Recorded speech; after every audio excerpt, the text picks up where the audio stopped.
വെറുപ്പിന്റെയും വിദ്വേഷത്തിന്റെയും രാഷ്ട്രീയത്തിനെതിരെ popular front of India നടത്തിയ ജനസമ്മേളനത്തിന് ആയിരങ്ങൾ അണിനിരന്നു.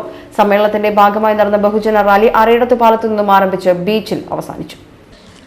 വെറുപ്പിന്റെയും വിദ്വേഷത്തിന്റെയും രാഷ്ട്രീയത്തിനെതിരെ പോപ്പുലർ ഫ്രണ്ട് ഓഫ് ഇന്ത്യ നടത്തിയ ജനമഹാസമ്മേളനത്തിൽ ജനസാഗരമിരമ്പി. നിർത്തു വെറുപ്പിന്റെ രാഷ്ട്രീയം ദേശീയ ക്യാമ്പയിന്റെ സംസ്ഥാനതല സമാപനത്തോടനുബന്ധിച്ച് നടന്ന പ്രകടനം പശുവിന്റെയും പോത്തിന്റെയും പേരിൽ മനുഷ്യരെ കൊല്ലുന്ന രീതികൾ വിവരിച്ചും സവർണ മേൽക്കോയ്മകളുടെ തന്ത്രങ്ങൾ തുറന്നുകാട്ടിയുമാണ് കടന്നുപോയത്. ഭയം വളർത്തുന്ന രാഷ്ട്രീയം വലിച്ചെറിയാൻ ഓരോരുത്തരും തയ്യാറാകണമെന്ന് പോപ്പുലർ ഫ്രണ്ട് ഓഫ് ദേശീയ വൈസ് ചെയർമാൻ EM അബ്ദുറഹ്മാൻ പറഞ്ഞു. പോപ്പുലർ ഫ്രണ്ട് ഓഫ് ഇന്ത്യ ദേശവ്യാപകമായി നടത്തിയ ക്യാമ്പയിന്റെ സംസ്ഥാനതല സമാപനത്തിന്റെ ഭാഗമായുള്ള പൊതുസമ്മേളനം ഉദ്ഘാടനം ചെയ്ത് സംസാരിക്കുകയായിരുന്നു അദ്ദേഹം.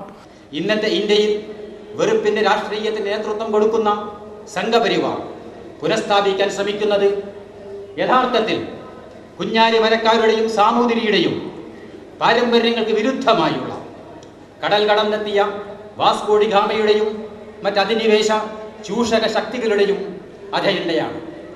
ചടങ്ങിൽ പോപ്പുലർ ഫ്രണ്ട് സംസ്ഥാന പ്രസിഡന്റ് C. അബ്ദുൽ ഹമീദ് അധ്യക്ഷത വഹിച്ചു. അസഹിഷ്ണുത നാടുവാഴുമ്പോൾ എന്ന പുസ്തകം ഡോക്ടർ ആനന്ദ് തെൽദുംദെ A. വാസുവിന് നൽകി പ്രകാശനം ചെയ്തു.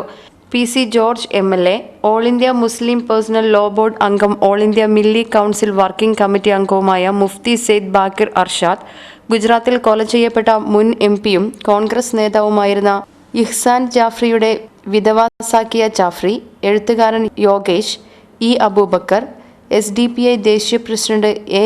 സൗഈദ്, പോപ്പുലർ ഫ്രണ്ട് ദേശീയ general secretary M. Muhammad Ali Jinnah, All India Imams Council സംസ്ഥാന president Muhammad Isa Fadhil, Popular Front സംസ്ഥാന general secretary KH Nasar, secretary P. Naushad തുടങ്ങിയവർ സമ്മേളനത്തിൽ സംഗമിച്ചു. അരയിടത്ത് പാലത്തു നിന്നും ആരംഭിച്ച റാലി ബീച്ചിലാണ് അവസാനിച്ചത്. News bureau, Kozhikode.